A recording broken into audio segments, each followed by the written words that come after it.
Good morning, everyone. Today's For Nature Talk topic will be on the biodiversity journey of Haley's Plantations. Hailed as one of the leading plantation companies in Sri Lanka that is fully committed to creating a greener future for this planet. We all know that biodiversity plays a crucial role in the day to day life of a plantation. And that's why we would like to warmly welcome Dr. Roshan Rajadure, the Managing Director of Haley's Plantations and a member of the Haley's Group Management Committee. His illustrious career is backed by a PhD from the University of Hawaii, USA, while his directions and insights have steered Haley's Plantations to become one of the most sustainable plantation companies in the country. Today, he is here with us to shed some light on the company's biodiversity journey. So, now, without any further ado, I would like to hand over this session to you, sir. Sorry again, my apologies. Welcome to the session. I'm representing the Haley's plantation sector. Just to give you a brief overlook of our sector, we manage three plantation companies, that is Horana, Talawakele and Kalani Valley. Our estates are really from the sea level, that's from Deniaya Gaul right up to the highest elevation in Sri Lanka at 7,000 feet in Nuwara. We have tea, rubber, coconut, oil palm, fuel wood, and other export crops like cinnamon, etc. So, Haley's biodiversity journey is not something new to the sector because the tea plantation industry as a whole has been existing in Sri Lanka for over 150 years. When we talk of the Haley's journey itself, our estates are located in the central highlands, over 5,000 feet. And within our estates, we have a rich biodiversity source, which is very varied. And I always say that we work in an area where river, lake, and mountain meet. That's in Nuwara, Talawakales, and Upcott, Hatton Muscaliers, that area. So Haley's had, even before Haley's management took over, I have been in the plantation sector. We have traditionally been very conscious about the environment in which we work because we believe as professional planters that the environment and the plantation industry is mutually dependent on each other because the nature of our industry depends extrinsically on the good balance or good maintenance of the environment around us because tea is a vegetative crop and any slight variation in the environment has a significant effect on in terms of production and in quality. So today I'm joined by my colleague Krishna Ranagala, who is our sustainability manager. So before I take you on our journey, I want to briefly mention that Haley's plantations are fully committed, and I speak on behalf of not only our company but behalf of colleagues in many other regional plantation companies. We have realized the value and the work of maintaining a very good environment, and we do everything. All our operations, all our management is having a heavy focus on protecting and sustaining and where possible improving the environment in which we work in. In this aspect, I must mention that we pay particular attention to the conservation of soil and water. So we are doing many good agricultural practices to sustain the fertility levels of the soil and in terms of water conservation. Apart from the industry in which you are engaged, the activity, the operation itself, we also play host to about 150,000 resident population living and working in our estates. So this is posing a significant challenge in terms of the management because as most of you are aware, we have to handle a diverse and a varied working community. in terms of the engagement with the operation itself and with the nature and the environment around them. So because they are living and working, and workplace and the living place is the same unit, we face a lot of challenges in terms of even when their private life or in their personal life, the things they do has an impact on the environment, particularly in terms of conservation of water and soil. In the upcountry regions, particularly, people do heavy vegetable cultivation. So the usage and the usage of the soil, the land, and the water becomes significant then in terms of pollution. So there are a lot of steps and interventions done to protect the soil in terms of just an example like riverbank cultivation, cultivating on steep hillsides. So these are the challenges that we face in sort of moderating that and managing that. Even in terms of water, we are very particular about the quality of the water because people are living there, and any diminution to that quality will have health and community level effects.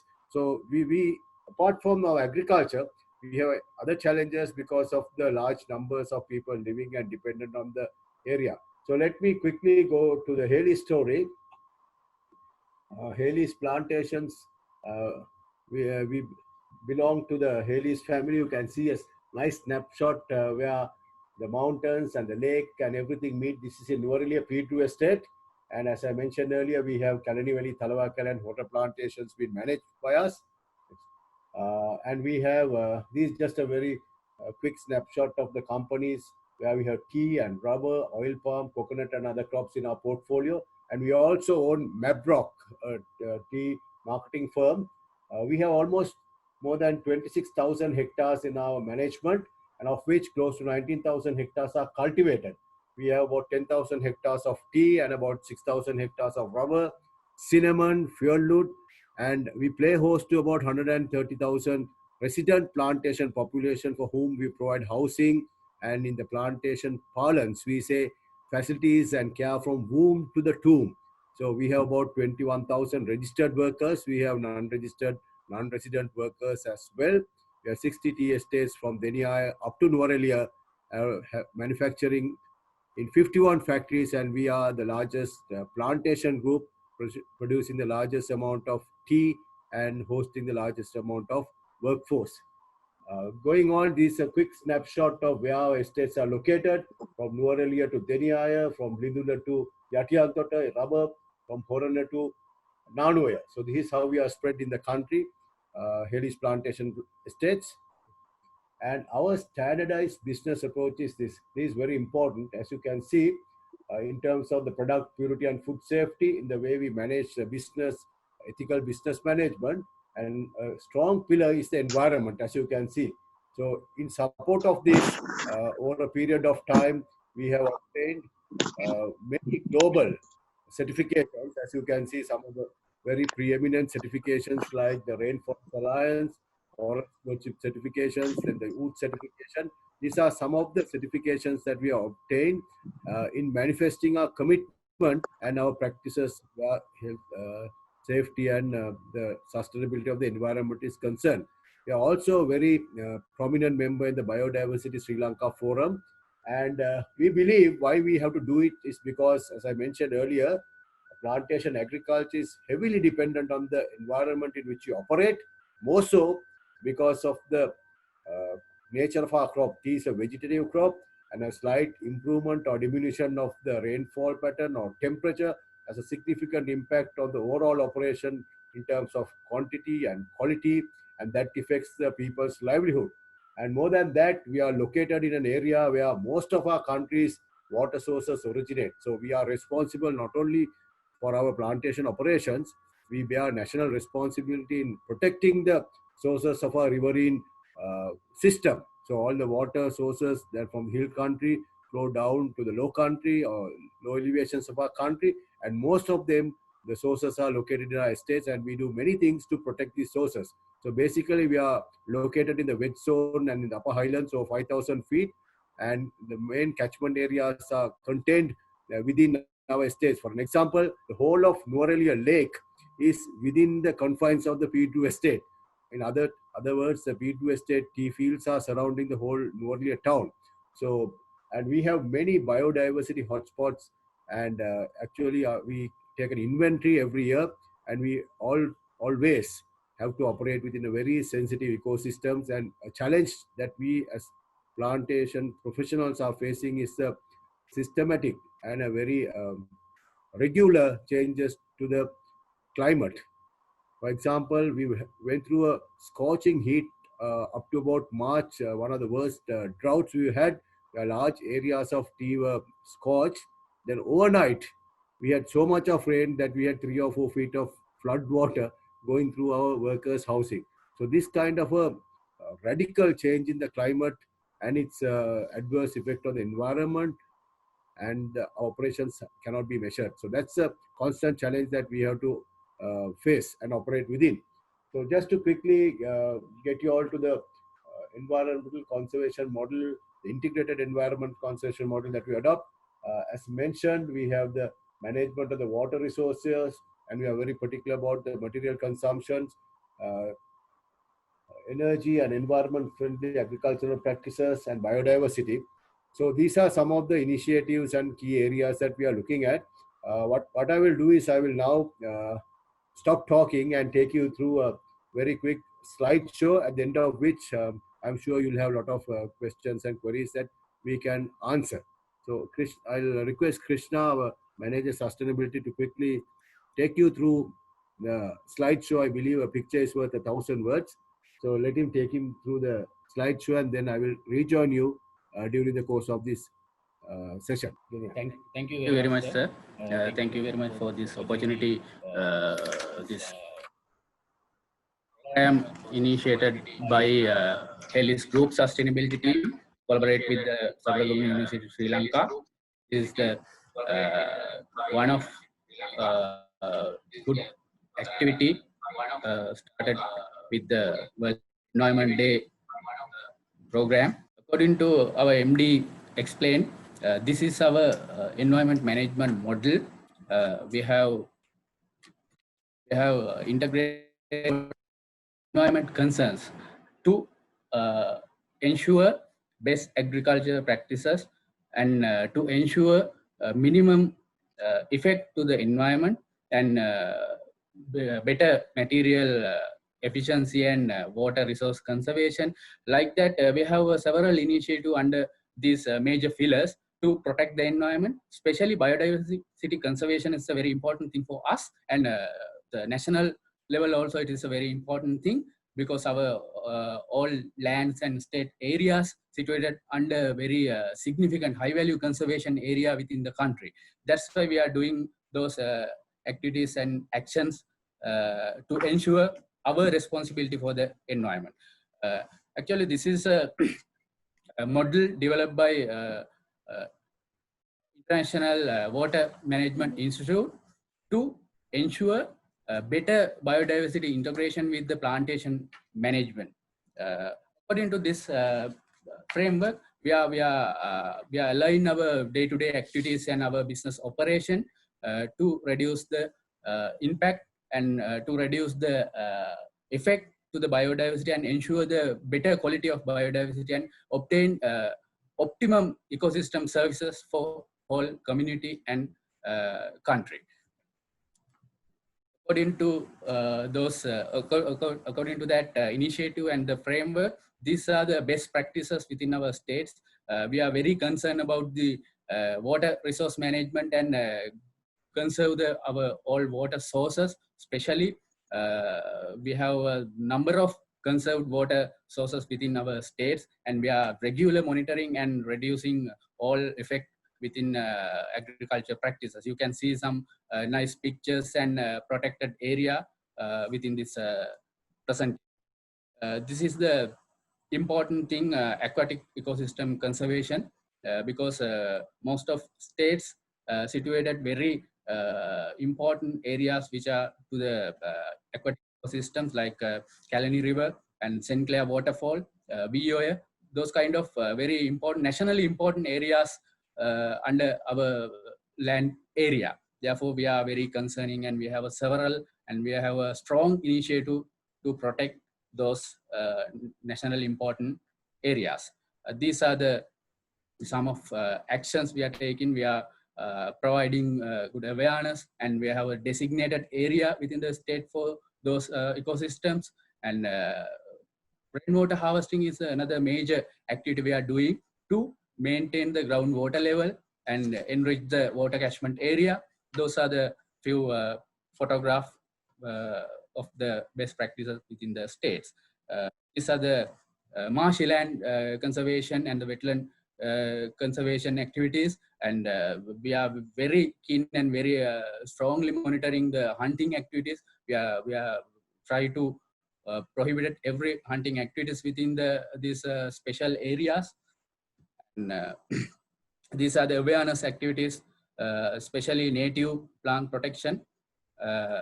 These are the other awareness.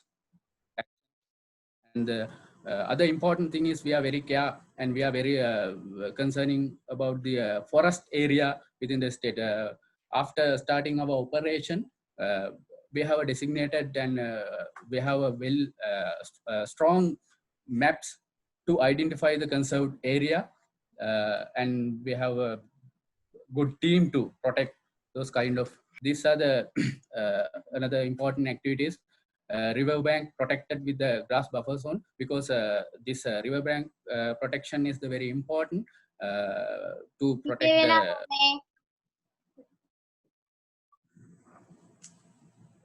very important to protect the aquatic ecosystem. Therefore, we are maintaining the good grass buffer zones with these ecosystems and the grassland within the states. This is the key initiative. And the vegetation. You can explain a little bit about this. Yeah. Right. I think Krishna explained to you in detail some of the routine activities we do in the continuation of our operation towards protecting the biodiversity and the environment. At every opportunity in our operations, one reason is, as he mentioned, we have a responsibility in terms of our national obligation. Other one is we want to do a successful and a sustainable plantation business. So we try to protect the environment wherever possible. You would have seen some hedgerows and roadside planting of Savandara. These are all, it's not really rocket science, very simple things. But we do these things very consciously in having the big picture in mind. Particularly upcountry is an area that is prone to heavy intensity rainfall, leading to high erosive velocities of water. So all our managers, even our staff, our workers are well educated on the important interventions that need to be taken in terms of protecting the environment. I'll quickly go through the slideshow. Even you can see it's a common sight in upcountry where you see exposed banks. So we have started planting up vegetations to cover the exposed areas. Next.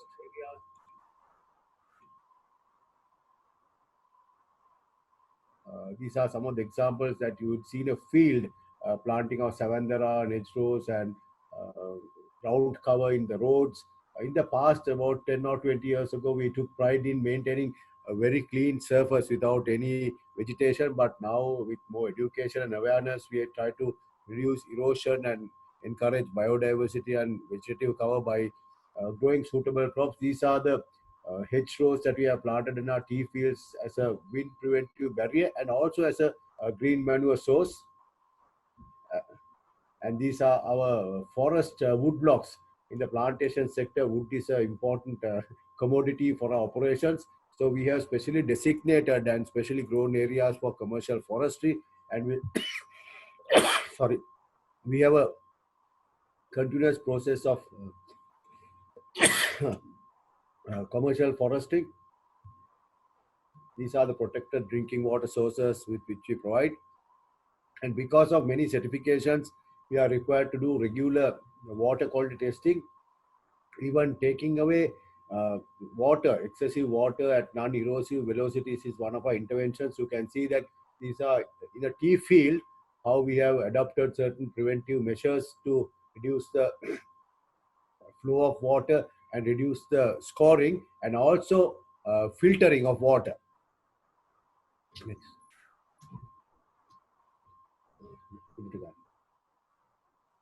Right.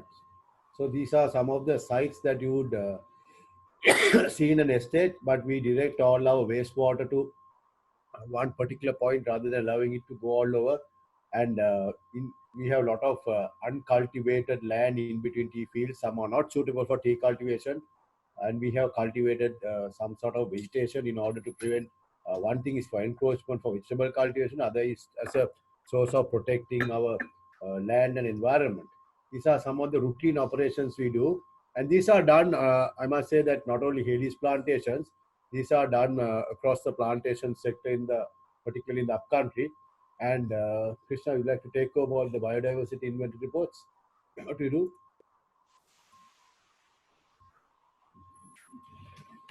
Yes, actually, to manage the biodiversity and to ensure the biodiversity. Yes, actually, to manage the biodiversity within the state in the proper manner, we have to ensure the strong and proper biodiversity inventory, because without having this kind of inventory, we can't identify what are the species we are having within the states. Therefore, we every 5 years we are obtaining the biodiversity assessment from the specialists on biodiversity and that kind of activities. Then we are getting some recommendation and the mitigation plan from them. Then we are amalgamate all the those recommendation with our day-to-day operation to ensure the minimum effect for the species and the plants. These are the example of some biodiversity inventories, and these are the examples for identified species within the states. You can see, according to the IUCN Red List, there are a number of species we have already identified, and we got all the recommendation and the mitigation action to ensure their living and habitats within the states. These are the example and nice pictures you can see. Those all pictures we took from our states, and we identified, and we have a proper inventory, and our field officers and our field team will aware about the these species and action need to taken to ensure they are alive.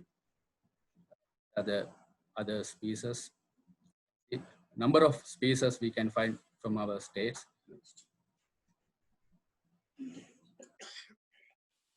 Biodiversity integration also very important within our states. We find conserved and designated ecosystem, aquatic and terrestrial ecosystems. These are some ponds we are maintaining, and these are the fauna we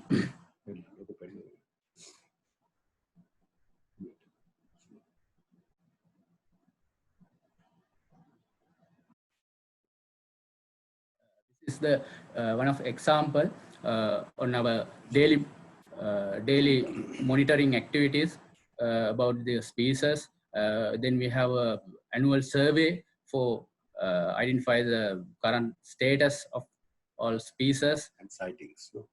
Yeah. Okay, now we have a few more case studies, very special case studies for biodiversity. Halgola state is one of our very important states. In these states,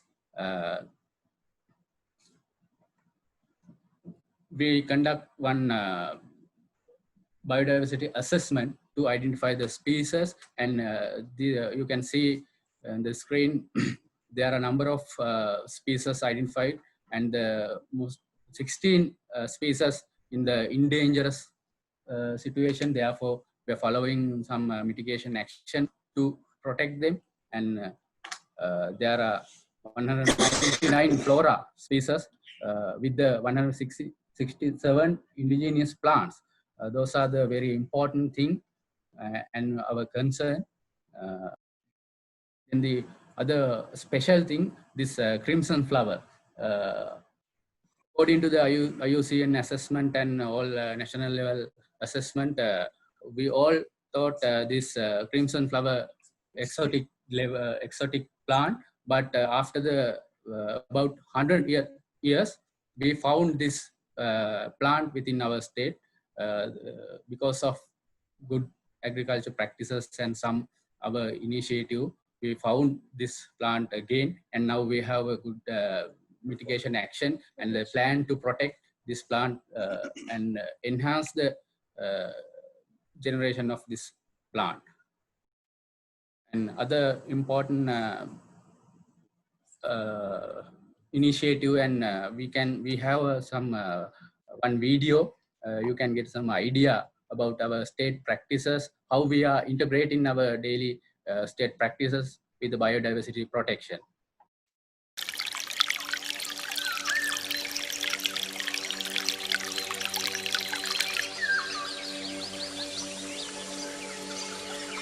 Located 212 kilometers from Colombo, in close proximity to the Singaraja UNESCO World Heritage Site and the Diyathawa Forest Reserve in Deniyaya, Kiruvanaganga is the flagship estate of Talvakale Tea Estates PLC in the southern province. Estate employs 625 people and Talvakale is a subsidiary of the Hales Group. Bestowed with many accolades, in January 2006, Kiruvanaganga became the first establishment in Sri Lanka to achieve the prestigious ISO 22000 Food Safety Management Systems certification, establishing a benchmark in the tea industry. In 2012, Kiruvanaganga reached another key milestone by becoming the first tea estate in the southern province to achieve the Rainforest Alliance Sustainable Agriculture Network certification, an internationally recognized integrated social, environmental, and ethical certification program. Kiruvanaganga has also achieved Ethical Tea Partnership Sustainable Tea Program certificate. Through certification and other programs, Kiruvanaganga has developed and implemented best environmental and social practices which are now firmly embedded in the management systems of the estate. Among many environmental challenges, the agrochemical usage has been critically addressed with the objective of minimizing the usage and adverse impacts. Over the past 5 years, the estate has completely discontinued the use of insecticides and also discontinued the use of fungicides since 2014. Out of the 17 agrochemicals recommended for use by the Tea Research Institute, only one herbicide is being applied in Kiruvanaganga, an achievement the estate can be proud of. Estate has dedicated 10% of its land area as conservation forests to protect its rich biodiversity and sustain ecosystem services.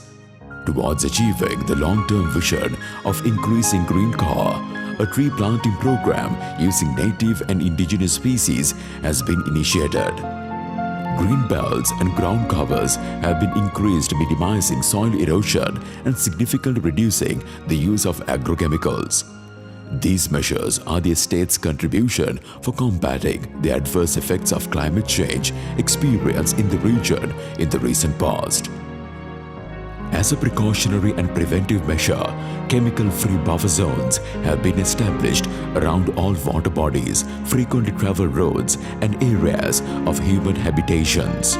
Rainwater harvesting is done in ponds and wetland areas which are well protected. Integrated solid waste management program implemented promotes recycling of non-biodegradable waste, and all biodegradable waste is converted to compost by the Jiva Kotu concept. The energy used and greenhouse gas emissions are measured and closely monitored to achieve tangible reductions, demonstrating the commitment of the estate to minimizing energy usage and greenhouse gas emissions. Home for every plantation worker is a holistic and integrated social, welfare and health program developed to improve the quality of life of the employees and the community. Health, education, water, sanitation, and living conditions are continuously improved through many initiatives implemented. All employees and the community are fully trained and empowered through regular educational programs and employee committees. High employee engagement and commitment has been the hallmark of the successful outcomes achieved on Kiruvanaganga. We have long recognized the importance of taking care and nurturing our most valuable assets, our people and our land, and contributing positively towards the prosperity of our nation. Okay, this is the one of our state, and this is a example for all our states what they are doing to protect environment and especially biodiversity. You can, I hope you got some idea about our state operation. Then the next part of this session, which are very important for the biodiversity protection, GHG emission management. We have a broader roadmap to reduce our GHG emission and to become a net zero emission level within 2050. According to this roadmap, we are working and we are try to reduce maximum possible emission of our operations.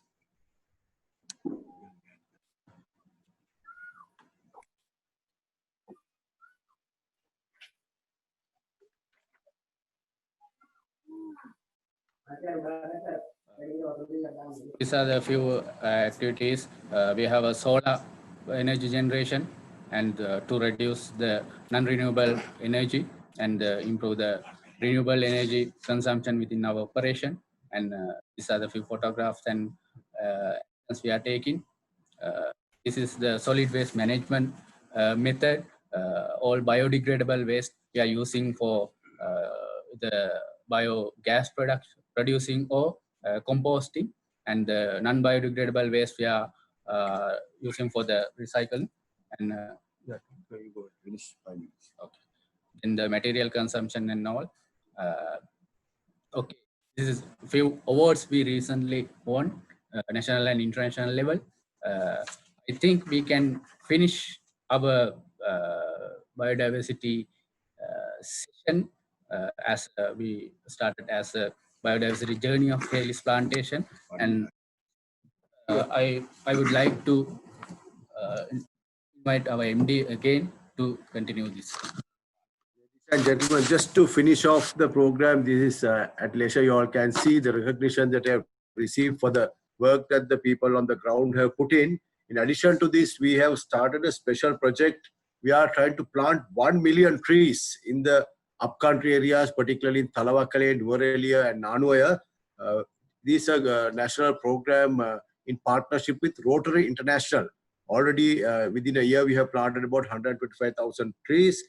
And we are also started a special project with the government of Sri Lanka to plant 15,000 indigenous plants in the St. Clair's waterfall catchment area. As you go up to Nuwara, you can see this site right across the road. You can see the 15,000 plants, which is an ongoing project. We hope to keep on expanding this area.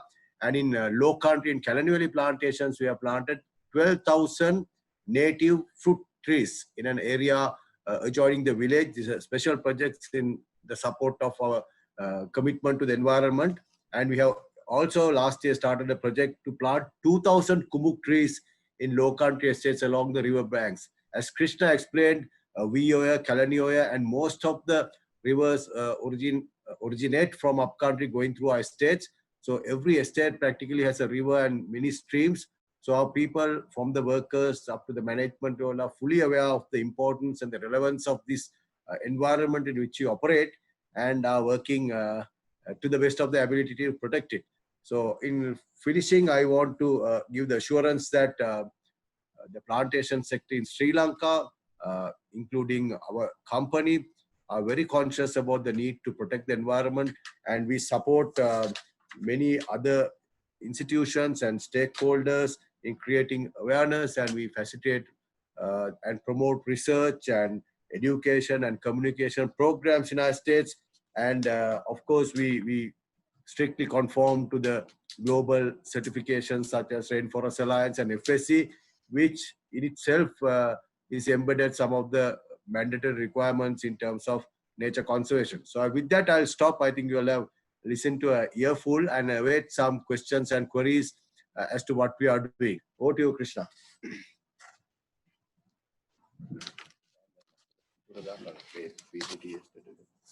Thank you very much, sir.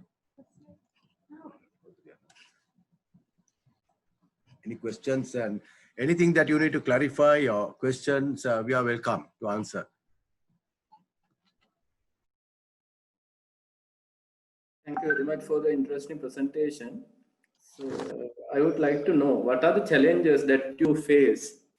What are the challenges that you face as a plantation industry in terms of environment, like the climate changes or any other challenges? What are the challenges that you face at the moment?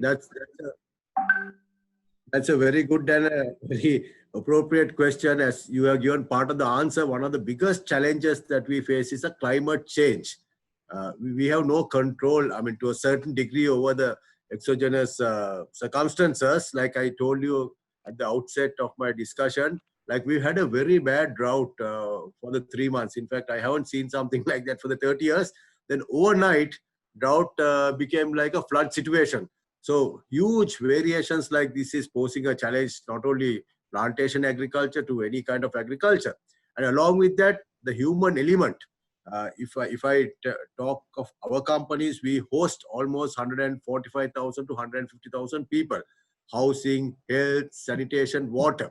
So when you have issues like this, one is the physical impact, other one is the unseen impact, like water sources get polluted, then it leads to sicknesses, diseases, health, work attendance. So there's a cycle of events leading to that.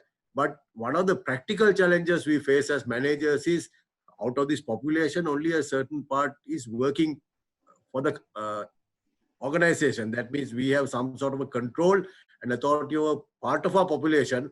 Others are not under our management, they live there.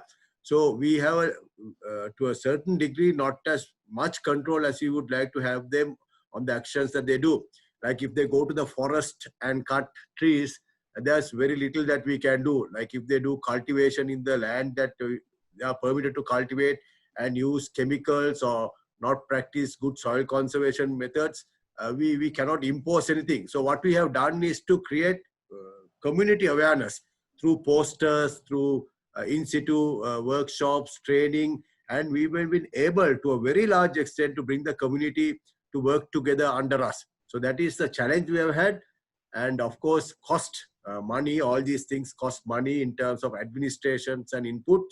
The physical upgrading like terracing and filtration, all that costs money. So money is also to a certain degree is a challenge. So those are the challenges, the basic challenges that we face on the ground. Thank you very much. There is another question from Ms. Manori Pereira. Are there any adaptation or mitigation plans to address climate change impacts? Are there any Yes, of course. That is part. Yeah. Ms. Manori, that is part and parcel of our operation. If we don't tackle the climate change impact and mitigate it, our business, our plantation operation will not last long. So we have very focused and laid processes and procedures in terms of ecosystem conservation, restoration, sustainability in terms of agriculture and environment and our area. For a very, very simple example, like even in our planting, we select the appropriate clones for the appropriate agroecological areas in the timing of our operations to prevent the least interference and damage in terms of relative to the climate and the weather, soil conservation method. Now we add organic matter to our fields and we do forking. So those are all good agricultural practices that go to mitigate the adverse impact of whatever climate change that will have on us in terms of shade and green manure. These are, as I told you, these are basically not new practices. Over 100 years we have adopted that. That is why we have been able to sustain with so many challenges and our soils being so poor in terms of fertility, we have been able to sustain the tea plantation industry for 150 years because for over a century we adapted to a great degree good practices. So now in the recent past, we have sort of all that is organized and well formed, and certifications are there. When we started planting in the 1980s, we didn't have all these certifications, but we still did the work that we are doing now. Now, of course, it's a little more focused and we are more aware of the impact and requirement for that. So just to give you an idea and assurance that these works are ongoing and they have been done in the past and will continue to do in a better way in the future as well. Thank you very much. Okay. There is another question about organic tea certifications. I think organic tea is the fad. Everybody wants organic tea. In getting a tea estate certified for organic status, there's a long procedure. At least a minimum of 2 years without any organic inputs. And with that, you have to understand, I'm sure agriculturalists will understand, there's a direct correlation for yield. Your yield, whatever crop would drop significantly, and with that the cost will escalate, cost will double. So there has to be a niche market for this organic tea. Therefore, organic tea can only be a specialized product. Everybody can't do organic tea, then there won't be a market. There are some companies or some estates who are doing organic tea. At the moment, we are not doing it in tea, but in rubber, Kalani Valley rubber, we are the first organic rubber and we have got a very good response. We are doing organic rubber latex for rubber, but right now, because we enjoy very high premium in the market in terms of quality, we still haven't felt the necessity to transform all our tea into organic. Maybe in the future, as a requirement, market requirement, we will think of going in for specialized products like organic tea, case by case basis.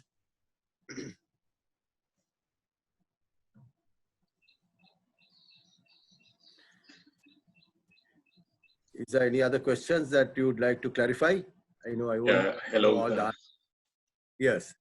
Very good morning, and it's really nice to listen to the presentation and the slideshows, as well as the two of our products are also working with you.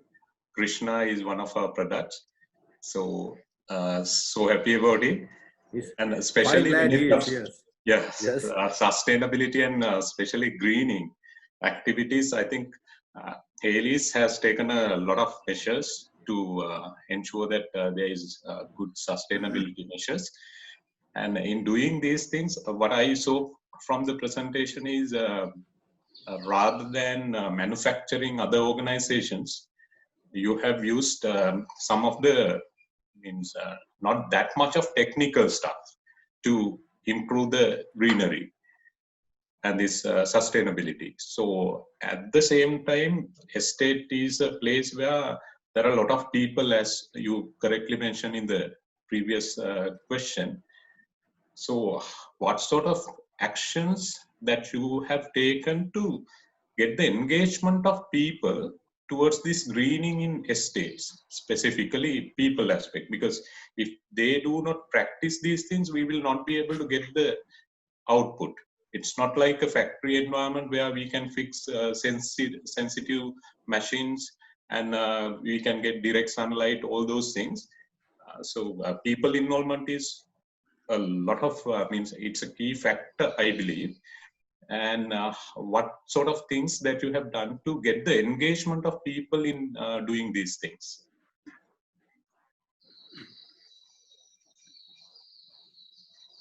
Right. That's a very critical question you ask. None of these things we can do it successfully. We can just do it to fill some forms or get certifications. But on a sustainable self-renewing process, we cannot do it unless we get the buy-in, not only from the people at the bottom, the estate manager himself. So that is why I told at the start that we've been able to download a lot of training, awareness, creating knowledge from the management system down to our field staff, down to our workers. And so far, I must say, so far, our teams have done a great job because we have a structure in head office. Actually, sustainability is reported directly to us, and we have very qualified people handling the sustainability. So they go to the estates and they have in-situ training, demonstrations. So basically it's a knowledge sharing and awareness, and of course monitoring process. So estate, has a very good hierarchical structure. When some instructions are given, it generally goes down well and is implemented to a great degree. So we've been able to use this platform of our traditional legacy of hierarchical management, and we have established in terms of management something that they must do mandatory, but from the bottom we have what you call Parisara committee or environment committees we have started. So they are the ones who do this Jiva Kotu. They grow vegetables. Now we have an initiative that we are encouraging people to grow vegetables at home. We give seeds, and our HRD staff go and check. So checking is also important in any organization. So there is a little bit of a push factor there, and our people are having workshops. Particularly, why I'm telling this, we are audited by global organizations, and unfortunate was, I keep saying that at many forums, most of our competing countries, I don't know to name names, auditors are from those countries. They always try to knock us down and disqualify us. So we've taken this up. It's very unfair, unethical. So we have to educate our people, because they go and question them to pick up something that to put that we are not conforming. So sometimes it's not practical. And so, but we've been able to manage so far in educating our mass, because 96% of our human resources workers, about 2% staff and 1% management. So this Parisara committee, Jiva committee, all those, is only one facet. Just to digress out of the subject, we have emergency teams. Even if there's, for example, an earth slide or fire, before head office knows, immediately in that house, there's a person who will inform the GA. There's a person who will inform the Grama Seka. There's a person who will inform the hospital, police, like that. 5 or 6 people have been given specific tasks. That is a structure that we have, say for forest fire, we had a couple of forest fires. Before the manager of the estate knew, the committee, we call it emergency committees, they have informed the Grama Sevaka, police department, hospital, then of course manager has to inform the Air Force, that level of thing. So we are working this system not only for environment and biodiversity, for other emergencies as well. So in short, we have engaged the people, the community, up, down, going up, and up, coming down. That's the secret. Yes, that's great to hear that. And another final question is, you have strong trade unions in plantations. And have you taken their participation in these greenery activities? How you have taken these unions into these initiatives? Actually, yes, we have strong trade unions in the plantation, particularly when it comes to a very sensitive and common issue like wages, because it affects them. But generally in a estate, our historical legacy of management, like our management is very paternalistic. The workers look to the manager to provide everything, and manager thinks workers are his responsibility, and even though we don't tell, go after and look at them. Now, classic example is during this COVID crisis, all our managers, now I'm not saying only Haley's, all the plantation company managers, they got permits, even though they had a risk. They went out, spoke to GAs, organized with the Satosas. Everybody was fed, and you wouldn't have heard a single person going without food. We gave advances. We are the only industry, I must say, that knocked on the door and gave the food parcel to their home. Even you and I didn't get, we had to go and get our food. But these workers got the food to their homes or to the closest place. They didn't have to go to town. So we have a legacy of paternalistic, which is not a good thing, paternalistic management care. So these matters, workers know when you put protective protection for drinking water, when you talk to them and educate them on boiling water and drinking. So they support. In fact, estate sector has the highest percentage of people drinking boiling water. One reason is maybe that every water is not tapped in, but they generally, on the whole, they support us. When we tell don't put dirt, put it in the designated place, generally, of course, there are exceptions to the rule. Generally, they support us, and we have had fantastic support from the community. And unions don't get involved in activities like this. They listen to the manager. As I tell you, when it comes to wages, yes, but the affairs, they listen to us. Okay. Thank you so much, and thank you so much for the Haley's team as well as Chandimal and team from Eco Business Management organizing these kind of wonderful sessions, interacting with industry. Thank you so much. Before you sign off, may I extend an Yeah. invitation to any one of the students or those who are listening to us? Please come and see the estates yourself. You are welcome. You can see what's happening. We always invite, we've done some sessions. We like you all to come and see what is really happening and whether what we say is what is actually happening. You're always welcome. You can talk to Krishna. We have many teams from many universities, both local and abroad, coming and visiting our estates as a benchmark study. So I also extend that welcome and invitation to all of you. Anytime, you all are welcome to come and see our plantations and learn something. And we in turn, I'm sure we have learned a lot by these visits. We want to learn from you all. That's my invitation. Yeah. Thank you very much for accommodating us and joining us this program. And I want to thank Krishna, who did a wonderful job. Thank you for producing such a good product from your institution. Thank you.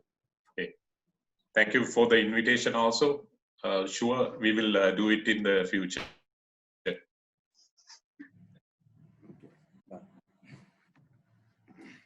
Thank you very much, sir, for your invitation. I think you all have a wonderful learning session with Dr. Roshan Rajadurai and his team. Therefore, I would like to thank our guest speaker, Dr. Roshan Rajadurai, the Managing Director of Plantation Sector, and his team on behalf of Sabaragama University of Sri Lanka and Haley's PLC for taking off time from your busy schedule. All the participants are invited for 4th For Nature Talk series tomorrow on Sri Lankan biodiversity, delivered by Professor Sarath Kotagama. Thank you very much for your participation and stay tuned for more program updates. Have a nice day. Thank you. Thank you.